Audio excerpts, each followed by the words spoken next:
Vamos passar agora a palavra para o Michel, que vai apresentar o terceiro capítulo do livro que a gente está discutindo nos nossos colóquios. Boa noite, senhores. Já estou aqui preparado para fazer o compartilhamento da tela. Eu peço desculpas pela minha voz. Aqui na região serrana do Rio de Janeiro está muito frio, então minha garganta está arranhando desde ontem. Minha esposa chegou a ter pneumonia, eu ia participar do encontro passado, mas tudo decorrente ao frio e à umidade que faz aqui nessa região, nessa época. Mas vamos lá, vamos ao que interessa, que é conversarmos aí sobre o terceiro capítulo desse livro que estamos acompanhando, o Routledge, Companion to Comics. E esse terceiro capítulo, ele é escrito pela Amy Nyberg, que é uma velha conhecida minha, porque eu trabalho com ela na minha dissertação, também apresentado no programa de letras da Universidade Federal de Juiz de Fora, mas o texto que eu trabalhei da Nyberg foi de outro livro, não foi desse. Deixa eu olhar aqui, eu estou com minhas referências aqui abertas, deixa eu ver aqui qual foi que eu trabalhei. Mas eu lembro que foi publicado pela Universidade do Mississippi. Deixa eu encontrar aqui, localizar, Nyberg. Deixa eu ver aqui. Que ela é especialista justamente nesse tema. Ela tem livro publicado, vários artigos publicados sobre o Comics Code. Aqui, eu trabalhei na minha bibliografia, a Comics Studies Reader, da Universidade do Mississippi, e que ela trabalha a questão do encontro do William Gaines com o Frederick Wertham no Senado americano para discutir aí a questão dos quadrinhos, se tinha alguma relação com a delinquência juvenil. Eu coloquei aqui uma breve apresentação da autora, né? Ela é professora do Departamento de Comunicação na Seton Hall University, em Nova Jersey. Ela está por lá, pelo que eu pesquisei, desde 93, já tem bastante tempo na universidade. E o principal livro dela, que também passa aí sobre o assunto do Comics Code, é esse que está aí na imagem ao lado, que foi publicado em 98, também pela Universidade do Mississippi. Dá para perceber que a editora da Universidade do Mississippi publica bastante a autora, a Nyberg.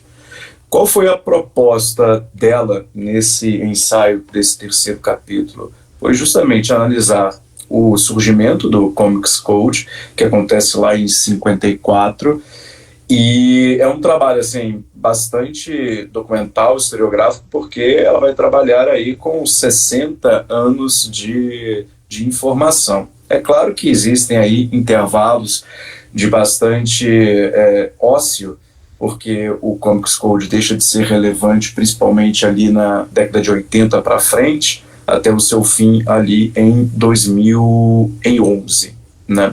Então é isso, 60 anos aí que ela vai investigar nesse capítulo. Quando a gente fala sobre o Comics Code, a primeira, para nós que estudamos quadrinhos, a primeira referência que vem é justamente o Frederick Wertham, que já é um debate ali no contexto de década de 40, e toda a discussão que ele leva ao Senado americano, mas um aspecto muito interessante do trabalho da Nyberg é justamente discutir o preâmbulo disso, né? Toda uma cultura crítica que havia contra os quadrinhos anterior à década de 40, que influenciaram todo esse debate e, por fim, o surgimento do código. Então, ela identifica aí 3 fases, 3 etapas para culminar no Comics Code. O primeiro seria uma crítica ao efeito prejudicial dos quadrinhos na leitura, o que não necessariamente se referia ao conteúdo dos quadrinhos, mas os aspectos formais dos quadrinhos. E aí a gente tem uma comparação necessária com a literatura, um debate que não acaba até hoje, né? Depois, num segundo momento, uma crítica, aí sim, aos conteúdos dos quadrinhos, impulsionado principalmente pela Igreja Católica. E o terceiro momento, aí sim, relacionando quadrinhos e delinquência juvenil, que isso vai acontecer ali na década de 40, principalmente com o fim da Segunda Guerra. Então, vamos ver o que ela diz aí sobre cada uma dessas fases, dessas etapas aí. Lá na década de 20, agora eu não me recordo exatamente a data, esse Sterling North, que tem até a foto dele por aí, ele já criticava os quadrinhos, ele já era um autor que publicava nos jornais, e ele chega a publicar um ensaio que se chama Desgraça Nacional, a National Disgrace, que aponta aspectos muito negativos dos quadrinhos e sugere, é claro, que os jovens tivessem acesso a um conteúdo melhor para a formação do leitor. Aí a ideia é sempre centrada no leitor nessa primeira fase, e era um ensaio destinado principalmente aos consumidores ali do jornal, que eram os pais, né? Então era como se fosse um alerta aos pais, e esse documento, né, o Desgraça Nacional, acaba repercutindo muito, é publicado em outros jornais, tem um acesso, realmente, ele chega a milhões de pessoas, e acende um alerta, vamos dizer assim, na população, os pais, né, americanos aí, sobre o que os seus filhos estavam lendo. Mas acontece que essa preocupação, ela foi fogo de palha, segundo a Nyberg.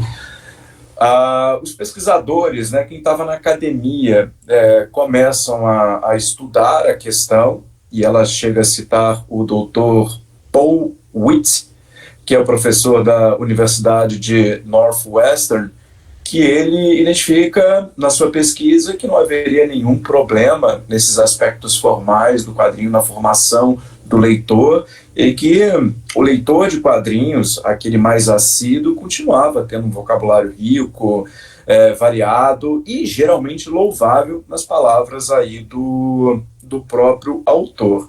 O assunto, ele dá uma esfriada, mas ele continua, pelo menos ele dá essa esfriada entre os pais, os responsáveis, a opinião pública, mas ele continua a ser debatido entre os educadores.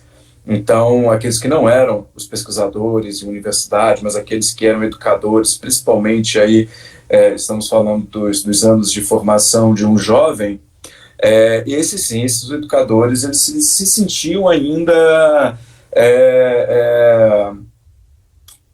prejudicados com a presença dos quadrinhos, porque eles perdiam uma certa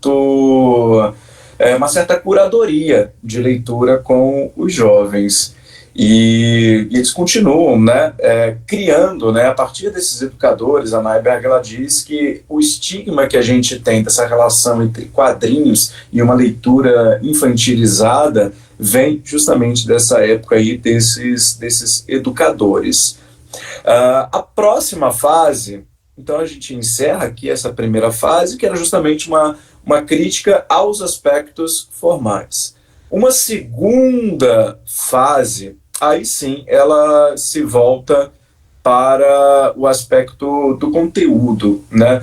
Não apenas da forma, mas do conteúdo desses quadrinhos, e isso acaba sendo motivado pela Igreja Católica, que ela chega a utilizar um dos seus escritórios, National Office of Decent Literature, uma tradução aí ao pé da letra, Escritório Nacional de Literatura Decente, que justamente relacionava esses conteúdos a uma pauta, a uma agenda moral ali da igreja. E quando chega nesse parte, ela não chega a citar o Index Librorum Prohibitorum, mas é justamente disso que eu me recordo, porque eles começam a fazer listas de quadrinhos que os pais deveriam evitar.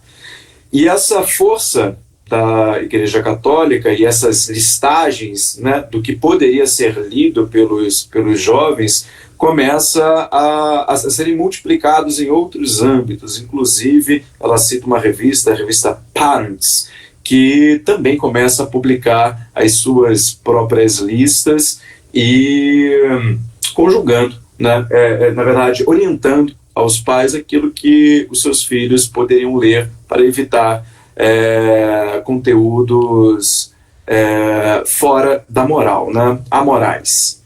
Já na terceira fase, aí sim é aquela fase em que a gente está mais acostumado a ouvir histórias e relatos, que é justamente quando entra em cena o Frederick Wertham. Mas ela diz que existiam outros profissionais de saúde que também iam contra, né, relacionavam os quadrinhos a uma delinquência, a um comportamento que não era agradável para a sociedade. Então, ela identifica que os quadrinhos, nessa época, nessa terceira fase, foram um bode expiatório para uma delinquência que, de fato, começa a acontecer nos Estados Unidos, e alguns cenários de delinquência, violência com os jovens, com o pós-guerra. Com o fim da guerra, esse fenômeno acontece, e era preciso um bode expiatório. Esse bode expiatório acaba sendo os quadrinhos. O Frederick Wertham, ele chega à ideia dos quadrinhos porque ele tinha um consultório onde ele fazia atendimentos gratuitos e, segundo o próprio Wertham, ele percebe que esses delinquentes, essa geração transviada, era leitor de quadrinhos, né? Então ele estabelece aí uma relação entre uma coisa e outra e começa a fazer a sua pesquisa e principalmente atuar nas comunicações norte-americanas para avisar dos perigos aí, segundo o Wertham, dos quadrinhos, né? Nessa terceira fase, a gente tem alguns eventos aí que são importantes. Por causa de todo o debate que é gerado com a opinião pública, e os editores também eles ficam muito preocupados, em 1948 existe aí um ensaio de um código regulatório feito ali pela Association of Comics Magazine Publishers, que seria a associação dos editores, né? E que eles já sinalizavam em 48 essa preocupação, então, e de mostrar para a opinião pública que eles buscavam ali soluções para o caso. Mas não houve adesão nesse primeiro momento, nesse código de 48, apenas 3 editoras ficam filiadas, né, para passar pelo código regulatório. O Wertham, ele fica chateado, justamente porque os resultados que ele queria não são atingidos. Professor Roberto, vai comentar algo?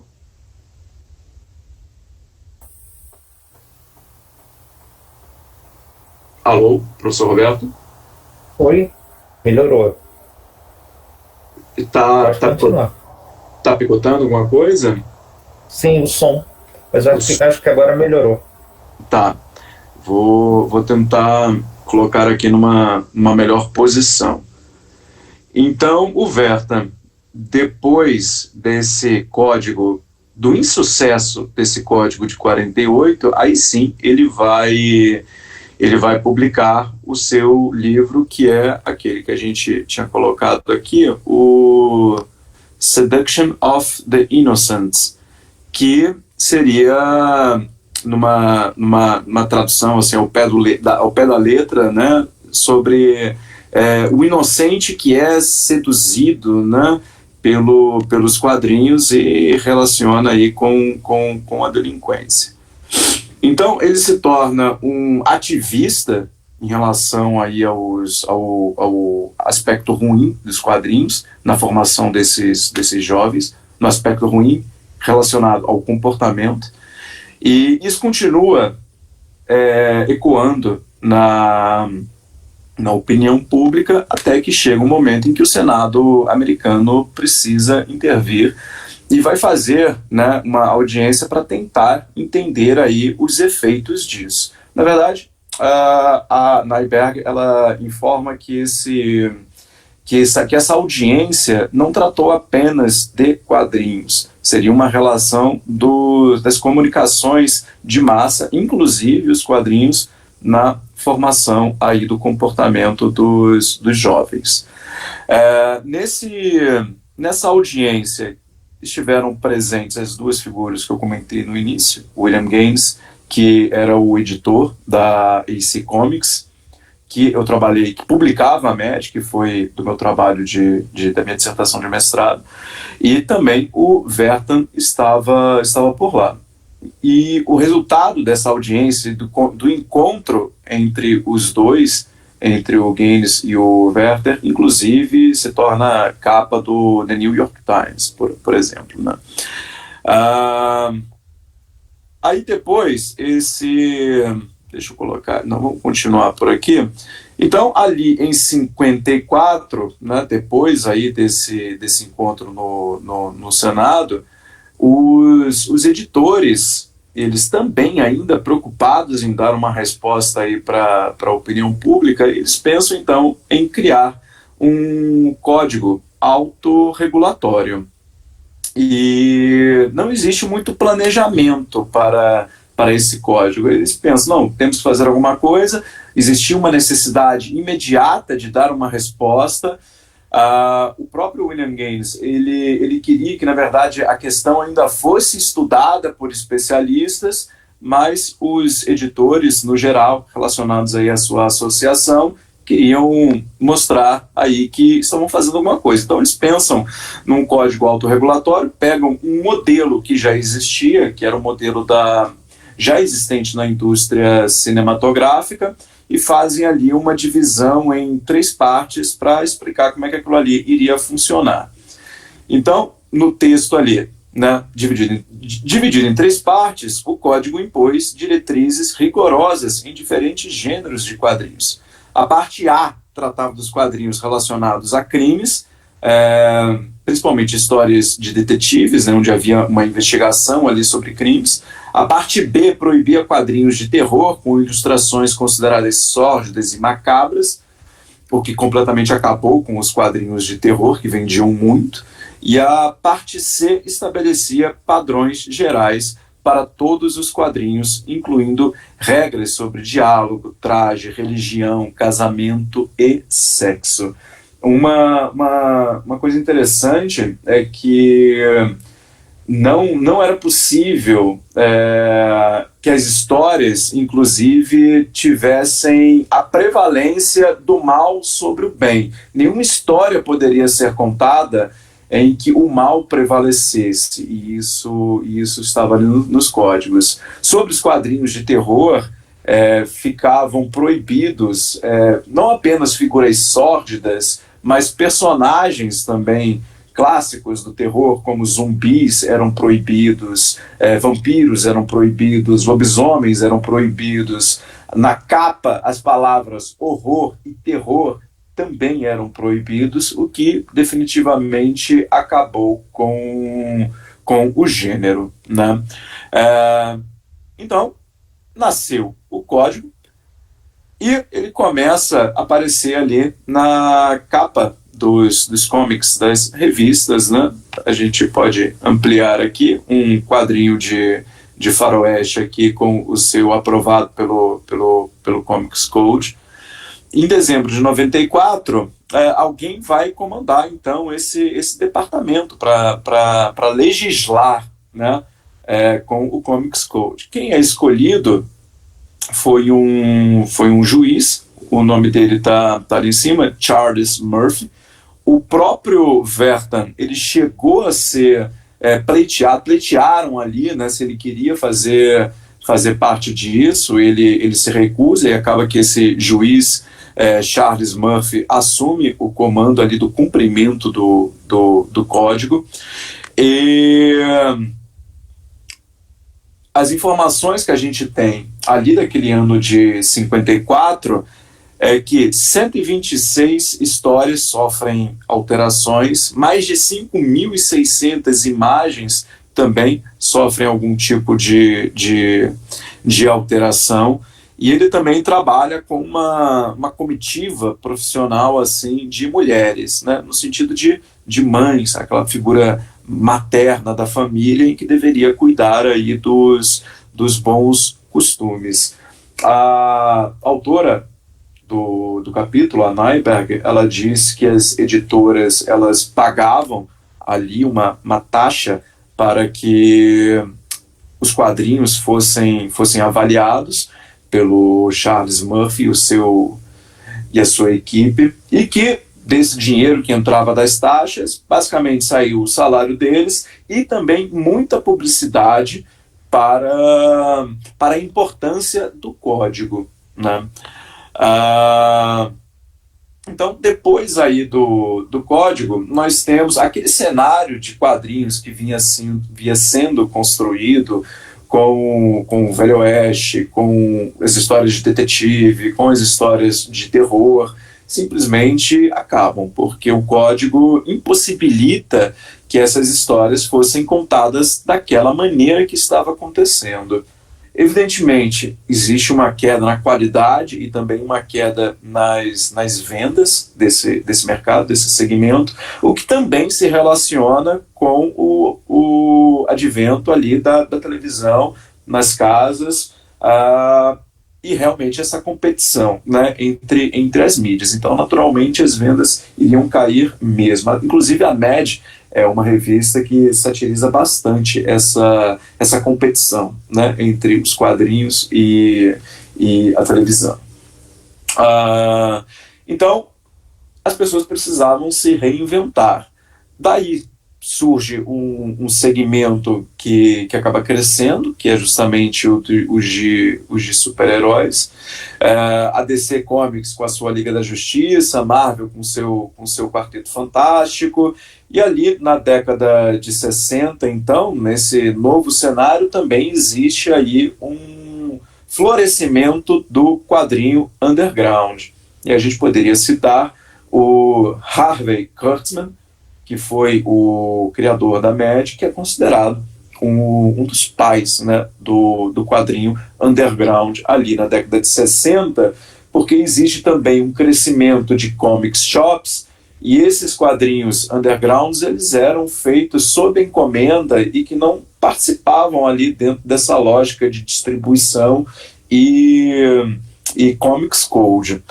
Então já estavam furando ali na década de 60, né, essa bolha do Comics Code.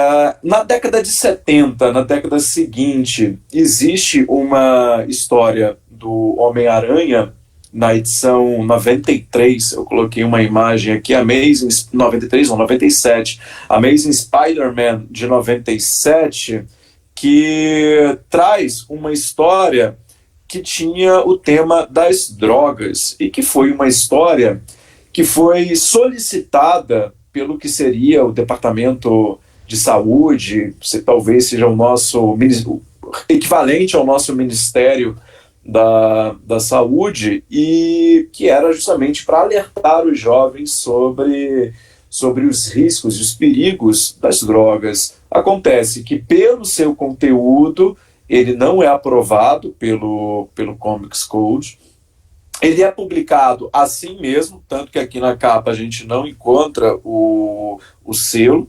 Mesmo assim, é publicado, isso em 1971, e começa então um novo debate para rever esse código, né, os problemas que haviam nele.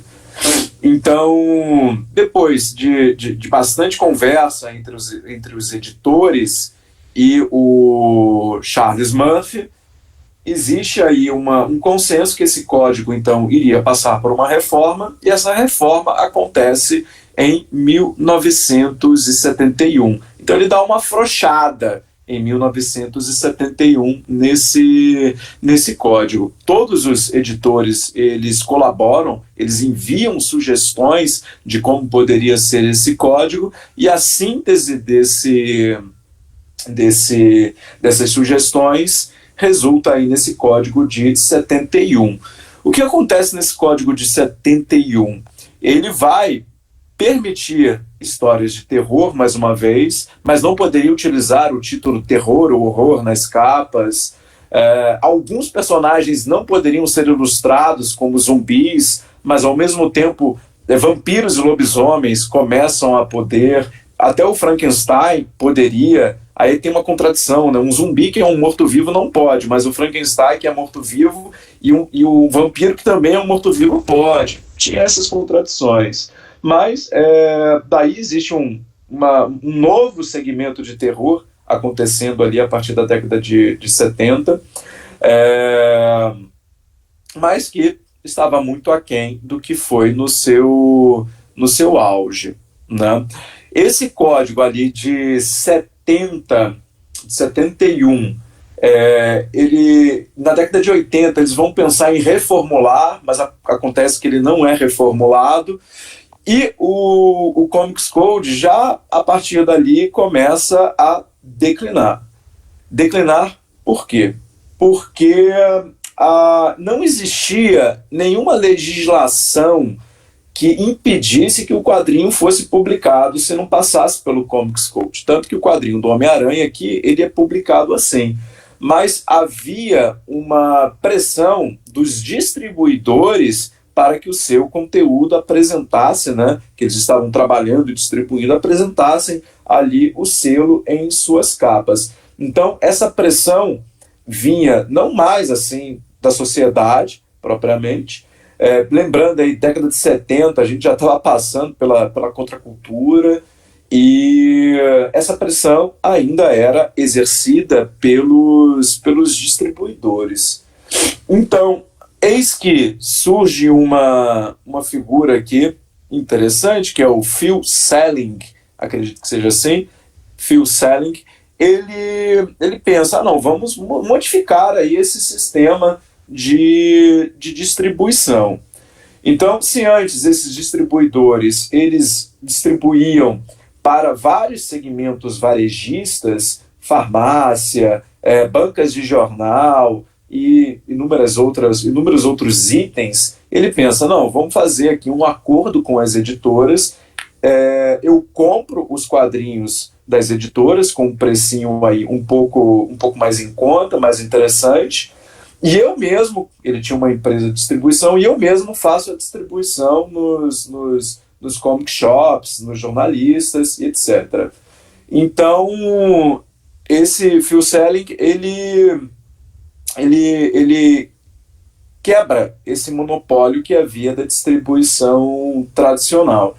Então, desenha-se a partir dali um novo rumo para distribuir os quadrinhos. A Marvel, ali em 81, lança a revista Dazzler, número 1, que ela é exclusivamente distribuída assim, então não precisava ter o código o Comics Code na capa. E a partir de 80 ali, esse código, né, existem ainda alguns associados que vão continuar, a Marvel, a DC, e se eu não me engano, a Archie. São 3 editoras ali de 80, dos anos 2000, 90, anos 2000, eles vão continuar, mas sem assim, sem muita importância esse código, né? A partir ali da década de 80. Ele continua subsistindo, mas a partir do momento que começou um novo tipo de distribuição, outros tempos, isso aí realmente entra em desuso. Desuso não, fica desimportante. Então, ali por volta quando chega nos anos 2000, em 2011, a Marvel já tinha saído, só ficava a DC e a Archie. A DC acaba publicando diretrizes próprias para a publicação do seu quadrinho, que não tinham relação com o Comics Code, era um código próprio. Nessa arte encerra as suas atividades ali, só fica a DC, já não tinha mais sentido, e esse código realmente acaba. E parece que toda a documentação ela é entregue para a DC, inclusive, né, de relatórios, de tudo que tinha sido produzido aí ao longo de 60 anos. E esse foi assim, o começo do fim. Desde a década de 80, 90, 2000, até 2011, ele vira um costume, vira uma formalidade ali. E quando ele termina, né, a Nyberg, ela cita isso, que é bastante interessante, quando ele chega ao fim, em 2011, nem teve repercussão, né, nem foi comentado direito, a não ser ali entre especialistas, porque já era algo que não fazia realmente sentido. Bem, foi um resumão, 60 anos aí em talvez 20 minutos. Obrigado. E se o pessoal aí agora quiser levantar questões aí particulares para a gente ir conversando, a gente conversa. Muito bom. Você fez um resumo brilhante aí dessa questão. Aqui no Brasil a gente teve código, uma coisa parecida com o código de ética, né, Valdomiro? Só que não funcionou. Mas o do Brasil era um pouco, ele era mais leve, né, do que o norte-americano, né? Então, basicamente, não afetava tanto, né? A censura do governo militar, ela era mais forte no que concerne a sexo.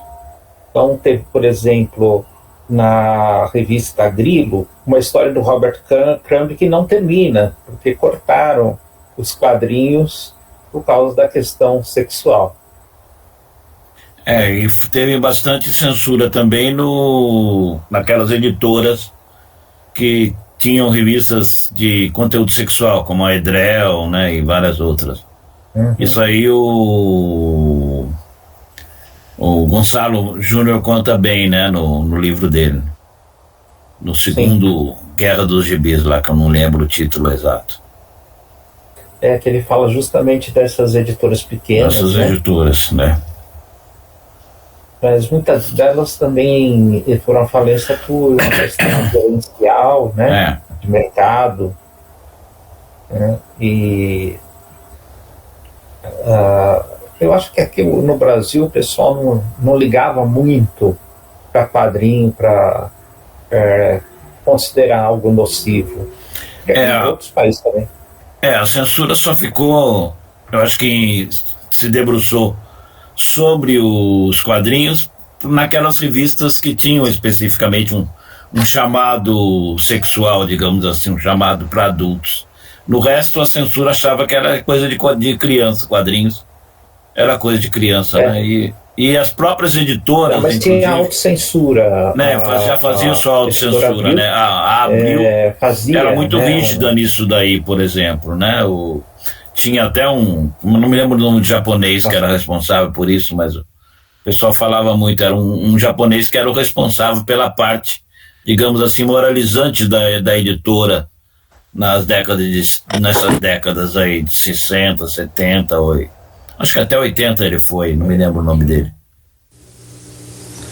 Existe a curiosidade também que quando as revistinhas eram publicadas aqui pela EPAL, pela editora Taika, eles também vinham com a capa americana com o código, né? aqui no Brasil, assim, do Código Americano, eles não alteravam, eles não modificavam a capa. Isso eu não sei dizer se era por isso, em função do nosso código, que chegou a ser feito um acordo pelas editoras. Na realidade, foi mais um acordo do que uma imposição. As próprias editoras se reuniram e fizeram vamos dizer, o Código Brasileiro, né? Também, talvez seja muito por isso, né? E também para não gastar em termos de refazer a arte, né? Uhum. Eu acho que o Roberto travou. Não, já voltou. Está sem som, Roberto. Caiu aqui a minha conexão. Eu lembro o caso da Abril, uma revista do Maurício Souza, uma história que a Abril não deixou publicar porque tinha o diabo. O filho do diabo queria vir para a superfície e brincar com outras crianças. E a Abril rejeitou. Uns anos depois, ainda na década de 70, a Abril lançou o Satanésio, do Perotti. Então, era uma coisa assim muito... dependia do editor, não tinha nenhuma uma relação com o governo, não, dependia da cabeça do editor. No caso da Abril também tem aquela revista Aventura e Ficção que estava vendendo, inclusive, muito bem, mas daí alguém fez alguma reclamação por escrito para a editora e a direção resolveu cortar a revista, até falou, não, corta a revista porque... Mas não era porque falta de problema de venda nem nada, foi simplesmente o direção decidiu lá cortar porque teve essa reclamação. As capas eram muito relacionadas aos pulp magazines. Então, são coisas assim que hoje em dia não teria o mínimo sentido, né, fazer esse tipo de... Mas é interessante, Roberto, a gente pensar que algumas das teses que fundamentaram o código, né, o Comics Code, elas ainda continuam subjacentes na sociedade, né? A gente vê que a ideia de que quadrinho é coisa de criança, que criança tem que ser protegida dos malefícios dos quadrinhos, que a imagem vai atingir diretamente os incautos e tudo mais, que quadrinho é coisa de entretenimento, como a gente... E assim, que não é literatura. Então, todas essas questões que estavam subjacentes continuam ainda, vamos dizer, na sociedade. Né? Uma parte da sociedade, digamos que está mais esclarecida, mas uma boa parte da sociedade ainda continua tendo essa visão um pouco esclarecida a respeito dos quadrinhos, ainda influenciada por essa visão anterior. Então, acho que cabe a nós todos que somos estudiosos e que apreciamos os quadrinhos, colaborar e tentar cada vez mais sempre trazer essa visão mais real sobre o potencial das histórias em quadrinhos. Sim. E não apenas como um produto direcionado para crianças que pode deturpar e assim por diante com aquela visão negativa, né? Porque o que o código fazia era simplesmente demonizar os quadrinhos, porque naquela época o quadrinho era o cachorro morto, todo mundo gostava, sim, de chutar, né? Então só se via o aspecto negativo. Aos poucos a gente foi conseguindo mostrar os aspectos positivos, mas uma parte da sociedade, como o caso daquele idiota que se candidatou à Academia Brasileira de Letras, que fez todo um discurso totalmente ultrapassado a respeito dos quadrinhos, mas que tem gente que ouviu, né, e que até jornais que divulgaram. Mas ele não ganhou. Felizmente. Não teve nenhum voto. Não teve nenhum voto, mas ainda teve a voz, quer dizer, ainda se ouviu. Esse tipo de voz ainda consegue ser ouvida, né? Quando a gente sabe que é totalmente ultrapassada. Mas então cabe a nós ainda continuar esclarecendo a sociedade sobre vamos dizer, o verdadeiro potencial das histórias em quadrinhos, que não é esse vilão que se falava em 40 e pouco, como mencionou o Michel. Na realidade, é uma visão datada, sim, totalmente datada, mas que, infelizmente, vira e mexe, reemerge na sociedade, né? Concordo com o Wilker. Ele falou aquela besteira para inclusive ganhar voto, né? Para aparecer. Agora, depois dos quadrinhos, a televisão é que virou o grande perigo para as crianças. Depois da televisão foram os videogames. E agora, com toda razão, a internet, né? Porque a internet está incentivando discurso de ódio, racismo, homofobia, está incentivando assassinatos dos adolescentes usando armas para matar professores e colegas nas escolas. Então, mas por outro lado também a internet está esclarecendo muita coisa, ajudando campanhas de conscientização, de valorização da vida. O que teria acontecido com o mundo se não existisse a internet na época da pandemia, Roberto? Também. Então a gente não pode cair no mesmo, utilizar para qualquer meio de comunicação esse tipo de argumento, né? Que na realidade nós estamos faríamos com a internet a mesma coisa que fizeram com os quadrinhos, né? Existem coisas boas na internet, existem coisas ruins na internet. O que nós precisamos, como havia na televisão, conscientizar as pessoas a escolher aquilo que é bom, né? Porque eu vejo se até há poucos meses atrás o nosso presidente falou que jogos de computador são prejudiciais às crianças, a todo mundo, e jogou a culpa da delinquência nos jogos de computador. E é o presidente desse país, pô. Né? Então a gente tem essas ideias todas estão aí pairando e de repente podem ser utilizadas. Então, quer dizer, nós não vamos impedir a internet, vamos tentar fazer uma censura para a internet, criar um código para a internet também. Eu acho que não é o caminho. O caminho é conscientizar as pessoas. Eu cada vez mais acredito nisso, né? Até pouco tempo atrás, mais de um mês atrás, porque foi antes de eu viajar, eu respondi uma pesquisa por telefone exatamente sobre essa questão. Se achava que deveria haver controle da internet, essas coisas, não sei nem que. Era uma empresa conceituada no mercado, mas eu sempre fico pensando, quem que está por trás dela, que encomendou a pesquisa? Né? E, logicamente, coloquei minha opinião, que sou contrário a qualquer tipo de regulamentação da internet, como sou contrário a qualquer tipo de regulamentação de qualquer coisa. Nesse sentido, na área de comunicação.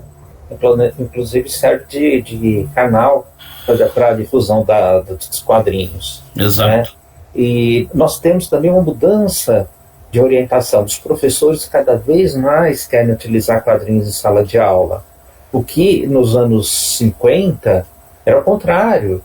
Né? Nos 50 e 60 era o contrário. Era o professor que pegasse o aluno com quadrinho dentro da sala de aula, suspendia o aluno, que jogava o quadrinho no lixo, né?